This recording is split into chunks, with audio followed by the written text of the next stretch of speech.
Dear students, आज का video मैं बना रही हूँ एग्ज़ाम डेज़ को ध्यान में रखते हुए। आजकल एग्ज़ाम डेज़ में सब लोग बहुत स्ट्रेस्ड फील कर रहे हैं, तो मुझे लगा कि ये छोटा सा वीडियो आपकी बहुत हेल्प कर सकता है, जिसमें ये टिप्स फॉलो करके आप अपने एग्ज़ाम्स को बहुत ही हैप्पी वाला बना सकते हैं। और ये सारे टिप्स मैं आपको पर्सनल एक्सपीरियंस से दे रही हूँ।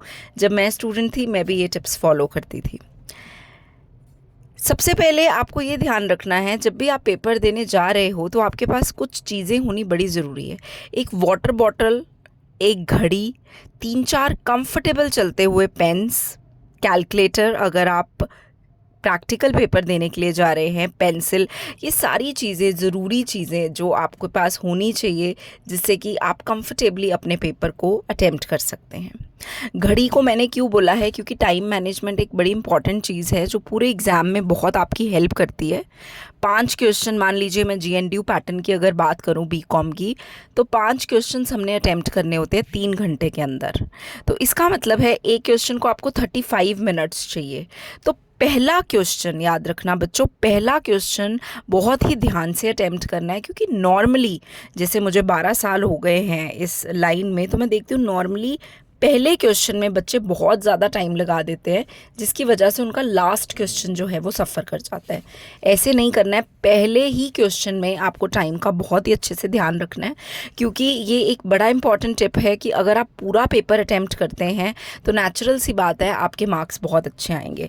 एक बच्चा 4 क्वेश्चन अटेम्प्ट कर रहा है और एक बच्चा 5 क्वेश्चन अटेम्प्ट कर रहा है, तो नेचुरल सी बात है जो 5 क्वेश्चन अटेम्प्ट कर रहा है उसके ज़्यादा बढ़िया मार्क्स आएंगे। अब जब आप प्रैक्टिकल क्वेश्चन अटेम्प्ट करते हैं ना, तो वो बड़े ध्यान से अटेम्प्ट करना है। हम सबको पता है 50% प्रैक्टिकल 50% थ्योरी की चॉइस रहती है प्रैक्टिकल एग्जाम्स के अंदर, जैसे फाइनेंशियल अकाउंटिंग, GNDU पैटर्न की अगर मैं बात करूं, तो इसके अंदर आपको ये ध्यान रखना है, अगर आप पहला क्वेश्चन प्रैक्टिकल अटेम्प्ट कर रहे हैं और इन केस उसमें आपको थोड़ा कन्फ्यूजन हो गया, तो उसको वहीं पर छोड़ के अगला क्वेश्चन अटेम्प्ट करना शुरू कर दीजिए। अगर आप उसी क्वेश्चन में लगे रहेंगे, उसको कट करेंगे, फिर दोबारा री अटेम्प्ट करेंगे, घंटा उसी क्वेश्चन में आप वेस्ट कर रहे हैं, तो आपके बाकी क्वेश्चंस नेचुरली सफ़र कर जाएंगे। तो अटेम्प्टेशन, वो 3 घंटे आप किस तरह से अटेम्प्ट कर रहे हैं, किस तरह से अपने टाइम को मैनेज कर रहे हैं, ये चीज़ें बहुत मैटर करेंगी। जब आप एग्ज़ामिनेशन हॉल में जाते हैं तो मैं कई बार क्या देखती हूँ, बच्चे एग्ज़ामिनेशन हॉल के 5 मिनट पहले भी बाहर, रूम के बाहर बुक्स लेकर खड़े होते हैं, पढ़ रहे होते हैं। ऐसा नहीं करना है।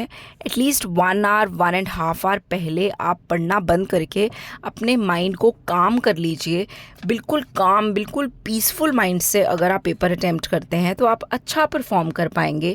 इंस्टेड अब अगर आप एंग्जाइटी में, टेंशन में पेपर अटेम्प्ट कर रहे हैं, तो कई बार आती हुई चीज़ें भी हम अच्छे से अटेम्प्ट नहीं कर पाते हैं। तो इन चीज़ों का, छोटी छोटी चीज़ों का भी अगर आप ध्यान रखेंगे तो आप अपने स्ट्रेस को भी रिलीव कर पाएंगे, अच्छे से पढ़ाई भी कर पाएंगे और एग्जामिनेशंस में अच्छा परफॉर्म भी कर पाएंगे। इन शॉर्ट, आप अपने स्ट्रेस को टाटा बाय बाय कर देंगे। आई होप ये वीडियो आपको पसंद आया होगा, आपके स्ट्रेस में थोड़ा सा रिडक्शन हुआ होगा। मुझे कमेंट करके ज़रूर बताइएगा। इसी तरह से मैं और भी तुम लोग के लिए आइडियाज़, टिप्स लेकर आते रहूँगी। Thank you so much. Subscribe